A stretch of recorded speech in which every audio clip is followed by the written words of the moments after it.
Hi guys, welcome to our channel mister Sisindri. Big Boss season 8లో మణికంఠ అంటే ప్రతి housemate కూడా 1-10 సార్లు ఆలోచిస్తున్నారు.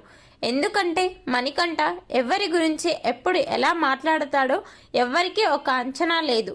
తన గేమ్ ప్లాన్ ఇదే అంటూ నామినేషన్స్లో చెప్పిన సంగతి తెలిసిందే. దీనితో బిగ్ బాస్ తాజాగా ఇచ్చిన టాస్క్లో భాగంగా ఏ చీఫ్ కూడా మణికంఠని తన క్లాన్లో చేర్చుకోవడానికి ఇష్టపడలేదు. మీరు ఏ చీఫ్ క్లాన్లో చేరాలని భావిస్తున్నారు, వారి వద్దకు వెళ్ళి మీరు నన్ను మీ టీంలో చేర్చుకోండి అని అడగండి అంటూ బిగ్ బాస్ సమయం ఇచ్చిన నేపథ్యంలో మణికంఠ చీఫ్స్గా ఉన్న నిఖిల్, యష్మి, నైనిక వద్దకు వెళ్ళి చాలాసేపు బ్రతిమలాడాడు.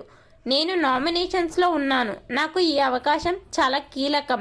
నేను ఏ టీంలో జాయిన్ అయినా ఏదైనా టాస్క్ ఇస్తే నన్ను టాస్క్ ఆడేలా చూడండి. నా శక్తిని అంతా ఉపయోగించి ఖచ్చితంగా టాస్క్లో నన్ను నేను ప్రూవ్ చేసుకుంటాను.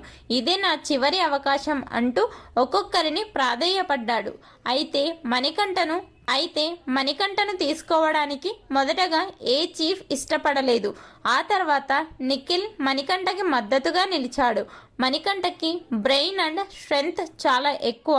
అలాగే ఎవరిలోనైనా నెగిటివ్ పాయింట్స్ ఈజీగా కనిపెట్టగలడు. అందుకే నేను తనని తీసుకుంటున్నాను అంటూ నిఖిల్ చెప్పాడు. మొత్తంగా మణికంఠను చూస్తే హౌస్మేట్స్ అందరూ భయపడిపోతున్నారు. దీనిపై మీ అభిప్రాయాన్ని కమెంట్స్ రూపంలో తెలపండి. అలాగే మన ఛానల్ను సబ్స్క్రైబ్ చేసుకోండి.